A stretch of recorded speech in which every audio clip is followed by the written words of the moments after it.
وأصحابه أجمعين.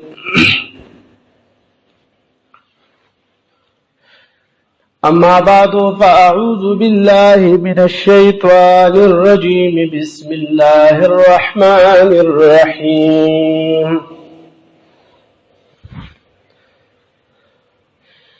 فاذكروني أذكركم واشكروا لي ولا تكفرون. إن الله وملائكته يصلون على النبي يا أيها الذين آمنوا صلوا عليه وسلموا تسليما. اللهم صل على سيدنا ومولانا محمد وبارك وسلم وصل عليه. مولاي صل وسلم دائما أبدا على حبيبك خير الخلق كلهم. هو الحبيب الذي ترجى شفاعته لكل هول من الأهوال مقتحم. مولاي صل وسلم دائما أبدا على حبيبك خير الخلق كلهم. محترم سامعین، جمعه مبارک ورځ ده. الله رب کریم جل و اعلی شانه خپل کتاب عظیم الشان کې ارشاد فرمای او د دې ارشاد تعلق د الله تعالی د ذکر سره، د الله د یاد سره او د الله جل و علا شانه د شکر سره دی.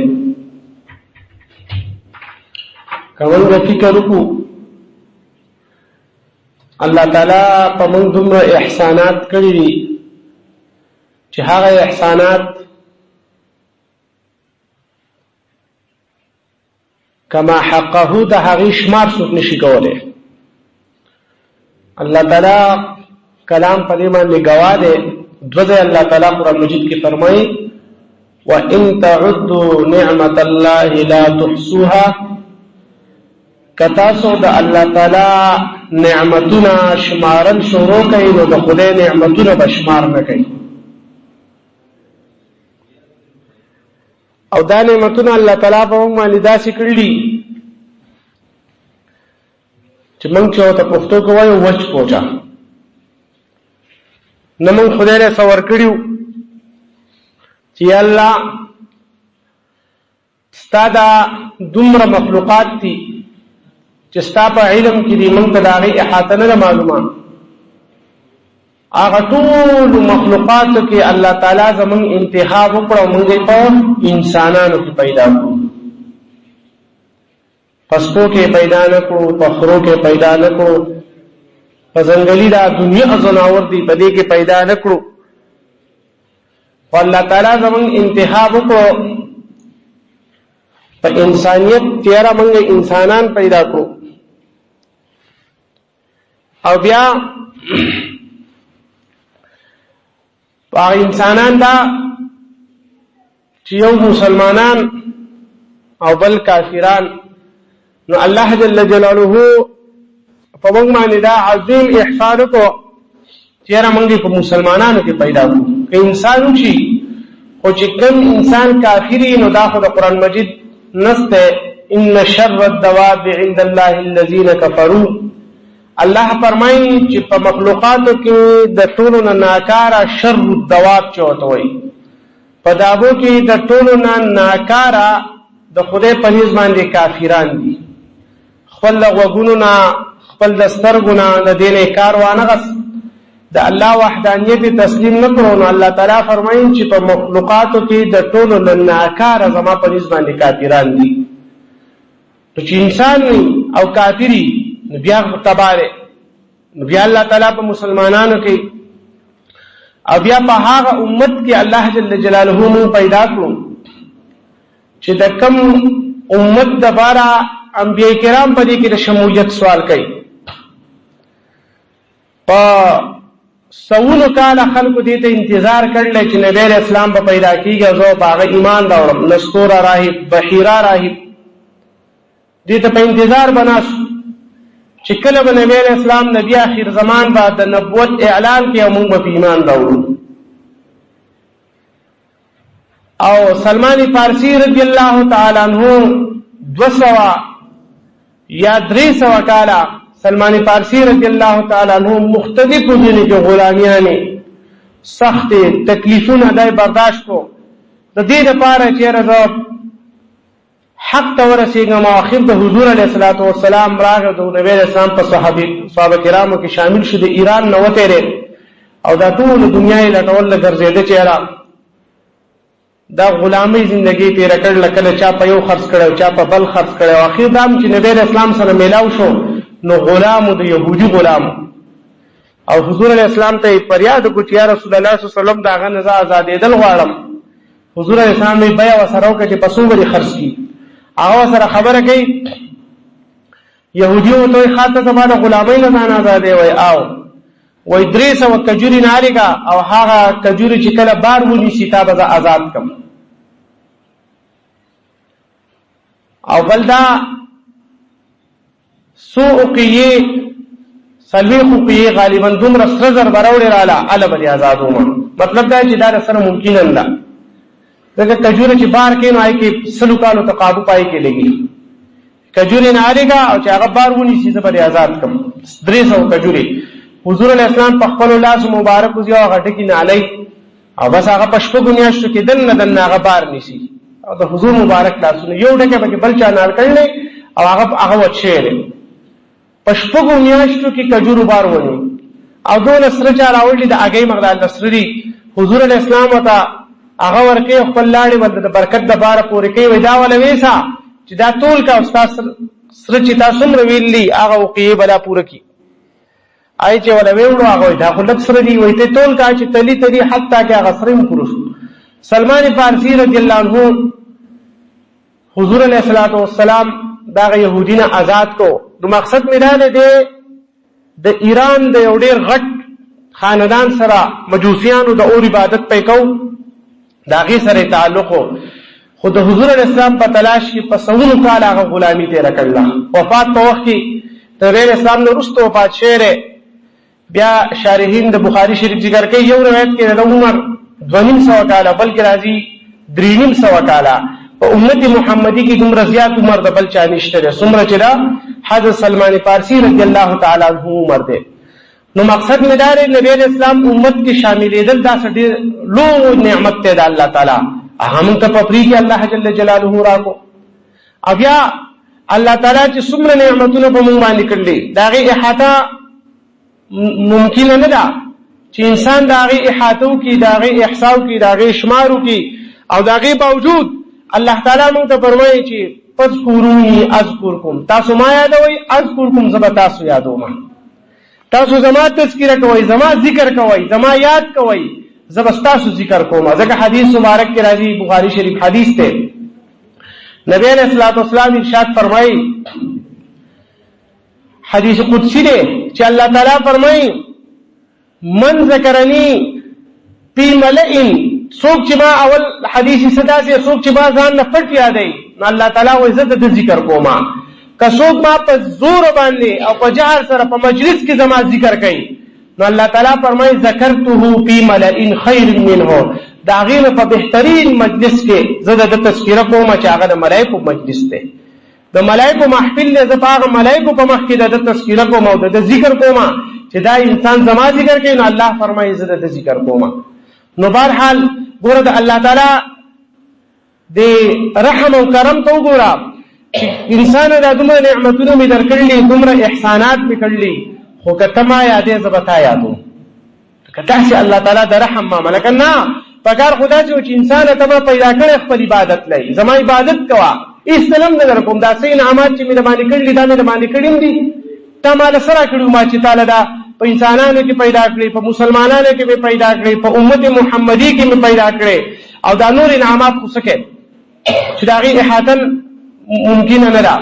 خو انسان ته ما یاد او زبتا یاد ته زما ذکر کو زبستا ذکر کوما او بیا هم موږ الله طرف ته نزو، موږ الله طرف ته رجوع نه کوو، موږ د الله یاد نه کوو، د الله ذکر نه کوو، یقینا چې دا زموږ غټه بدنصیبي ده چې دومره الله تعالی په داسې انداز کې موږ ته فرمایي ته ما یاد او زه به ته یادوم، بیا موږ د الله ذکر نه کوو، موږ الله طرف ته رجوع نه کوو، بلکې هغه نور ذکر خو سګې چې کوم الله تعالی په موږ باندې فرض کړی دی چې دا باندې فرض دی دا ذکر. مثال په توګه مونږ ووالو په هغې کې موږ څومره کوتاهي کوو چې هغه د الله تعالی د طرف نه په موږ باندې فرض دی، خو بیا هم موږ ځان په بېلمازانو کې غورځول نه، مطلب دا دی موږ جومات طرف ته یا مانځه طرف ته زموږ توجه نه وي. په دې کې دا زموږ دپاره غټه بدنصیبي ده زموږ دپاره. او هغه چې انسان ما په تا فرض کړی دی خو زه به تاله انعامات در کوم، دنیا کې رزق به دې پراخی، زړه به دې په سکون او په اطمینان باندې. ها وروستو کوم منازل چې په تا باندې را روان دي قبر دی زنکدن کې، دا خبره یاد ساتئ چې د بېلمازه دپاره دا یوه سزا پوره ده چې بېلمازه انسان کله هم مړ کېږي، د دنیا نه ځي ډېر 15 وخته لمانځه عادي نه وي، دی به د دنیا نه تږی مړ کېږي. او دومره تنده چې که دی دا ټول سمندري مسکي خدای د تنده به نه ختمېږي، دا خدای د قهر تنده ده، هغه د اوبو تنده نه ده. دی په اوبو د سره مړېږي نو چې یاره د په دنیا کې بېلمازي کړل نو دا سزا به له خدای پاک په زنکدن کې ورکوي. او په قبر کې بیا چې هغه ښکار قبر به پې تنګ وي، انتهایي په تکلیف کې وي، په قبر کې به ورته اور بل کړی شي، ماران به پې مقرر کړی شي. حدیث مبارک کې نبی علیه السلام د هغې سزاګانې ذکر کړلي. او مانګزار ته حدیث مبارک کې راځي نبی علیه السلام فرمایي، مجموع الزوائد حدیث دی، یو صحابي روح اوزي وفات کېږي، حضور علیه السلام دا قشانتي ناست دی، ملک الموت اینی چې روح تې وباسي، وایي ارفق بصاحبي فانه مؤمن، وایي ملک الموت لږه نرمي ورسره کوه. حضور علیه السلام یې څه کوي ساتي وځي، ملک الموت وایي لږه نرمي ورسره کوه، مؤمن دی مسلمان دی. نو ملک الموت حضور علیه السلام ته مخاطب شو، وایي یا رسول الله صلی الله علیه وسلم وایي خپل زړه خوشحاله ساته، سترګې دې یخې ساته، انی بكل مؤمن رفیق، زه په هر مؤمن باندې نرمي کوم، د هر مؤمن سره زه نرم یم چې مسلمان یې زه ورسره نرمي کوم یا رسول الله صلی الله علیه وسلم. بیا نبی علیه الصلاة والسلام ته ملک الموت عرض کوي چې یا رسول الله صلی الله علیه وسلم زه چې کله د چا نه روح واخلم او زه د هېچا روح نشم اخیستی، د هېچا یو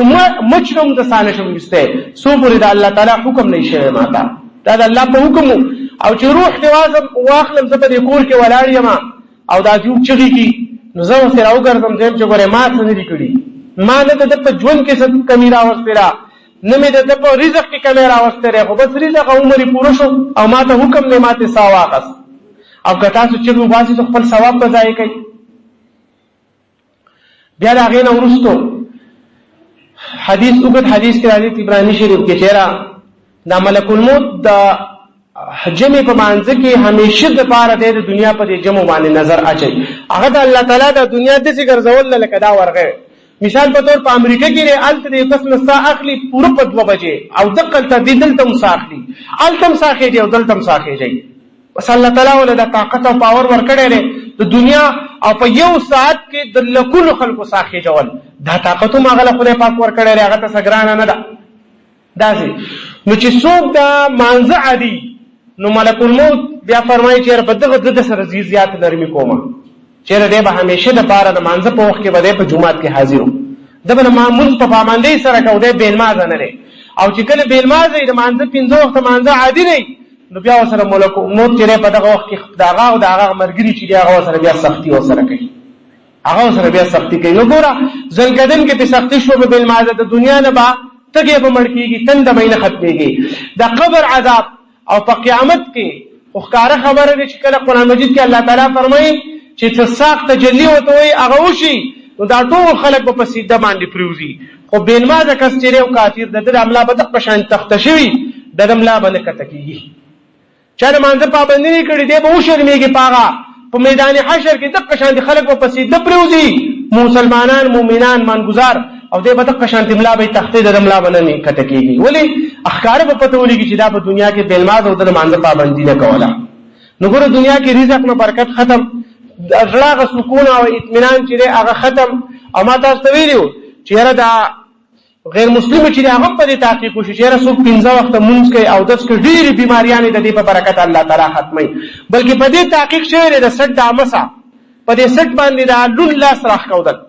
د سټ مسا دا وې د انسان لپاره ډېر زیات ضروری ده. ډېری بیماریاں دي چې کله دا رګ چې دا لون شي نو دغه هغه بیماریاں الله تعالی ختمي. دا هم ته پته نه لګي چې کومې بیماریاں لاړې او د بیماری په وجه کومې بیماریاں راځي. دغه کرونا وایرس چې هغه کار خبره هغه اوس په دې خبره دغه شو خپل خلکو ته وایي 15 وخت او 10 کوي د مسلمانانو په شانتي د مسلمانانو چین والا چې د مسلمانانو په شانتي 15 وخت او 10 کوي نو تاسو ته الله تعالی دا مرض چې دا بدل رسالي. نو بهرحال ما مقصد دا دی چې د الله تعالی ذکر چې موږ اسید الله ذکر موږ هغه فرض وکړو او مانځه کې موږ څومره سستی کوو ځکه کوشش کول پکاري چې دا خدای الله تعالی حکم دی. دا الله تعالی مطلب دا په موږ باندې فرض دی ضروری دی او دا غیر علاوه د خدای پاک ذکر پکار دی د خدای یاد پکار دی د قران تلاوت پکار دی. زموږ سره د قران مجید د پاره ټیم نه په کم کور کې حدیث مبارک کې راځي چې په کم کور کې تلاوت کیږي بیا خاص کر سوره بقره چې په کم کور کې تلاوت شي حضور اسلام فرمایي شیطانان د دینه تختی د کورنا کور ته ننوځي د الله نوم واغسته شي السلام علیکم شیطان وایي زما د تر شپې ځای نشته او چې کله خوراک دکینه بسم الله الرحمن الرحیم نو شیطان وایي ته طعام دې زمونږ نشته. نو د خدای ذکر یو داسې عمل نه چې دنیا کې هم داغه پیدا دي انسان ته روحاني تور جسمانی تور ته داغه ډیر زیاتې پیدا رسیدي. نبی رسول الله صحابین استه خوراک کوي او بسم الله ته هرشیرا چې بس کوم تور شي هغه یا ما بسم الله نه دی وای بسم الله اوله و اخره بسم الله نشي دا دواره بسم الله اوله و اخره. حضور اسلام او خاندل صحابه یا رسول الله صلی الله علیه وسلم او خاندل نبی اسلام پروي شیطان د سره لګیاو د وسه پورې شیطان تاسو سره خوراک کو خو چې تاسو یو وي بسم الله اوله و اخره و یا غمن د الټې پیرانی او سچ خوړلی واغې ټولي الټې کړې. نو مقصد دا دی چې د بسم الله چانه ویلي دا قاعده د سره په خوراک کې هغه شیطان چې هغه سره شریکی. نو دا د خدای پاک د ذکر ډیر غټ برکات د خدای یاد خو موږ له کوشش کول پکاري چې رقم اس کومه فرض موږ کو په پابندۍ سره شروع وکړو. پابندۍ سره دوره موږ یو د عبادت ته چې بعضی فرشتي په اسمانونو کې داسې دي هغه همیشه لپاره قیام الله تعالی ته ولاړ دي. بعضی فرشتي داسې دي چې هغه په رکوع کې دي. بعضی فرشتي داسې دي چې هغه په سجده کې پرتی دي هر ټیم الله تعالی ته. بعضی په قاعده کې نو چې یو انسان د مانځه پابندي کوي نو د هغه فرشتو د عبادت ثواب هم الله تعالی تعالی ورکړي او هغه د فرشتو په عبادت کې د یو قسم شریک شو. خو موږ یو د بابل دا په مانځه کې دغه ټول جسم چیرې دا مثال په تور خوله کنټرول شو څوک په خبرې نشي کولای کنځل نشي کولای هغه سات د مانځه سترګې چې هغه په کنټرول شي چې خپل د سیدی ځای باندې سي کوي د سیدی د نه خو دې خاصه کول چې هغه بده نه کوي او وګونه کنټرول شي چې په جمعات کې ښکارا خبره ده چې مونږ کې سنور سمناوري یا بیا لاسونه د بالکل په پامندې خپې په خپل حدود کې چې هغه خو دې خو چې خو یو طرف ته مخ نه قبلي طرف ته بالکل داسې سیده او داسې په اندازه باندې چې راسم نو ځینې خلک چې خپې اندازه دونګه فقه حنفي مونږ ته حکم دار دی شریعت اسلامي خبره دارا چې د خپو په منځ کې فاصله کم از کم 3 غوټې پکار ده 3 غوټې کم از کم دینه نږدې کول نه دي پکار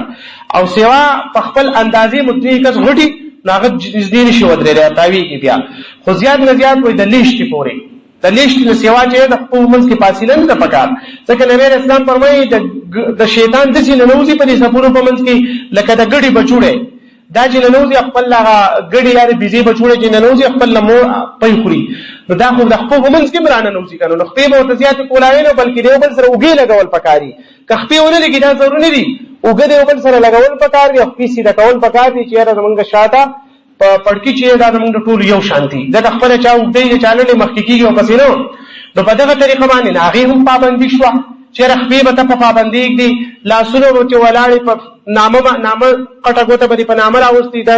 حلقه به چا بي رکړي لاس پر کلک نیولې داسي په رکوع کې په څنګهونو لاسونه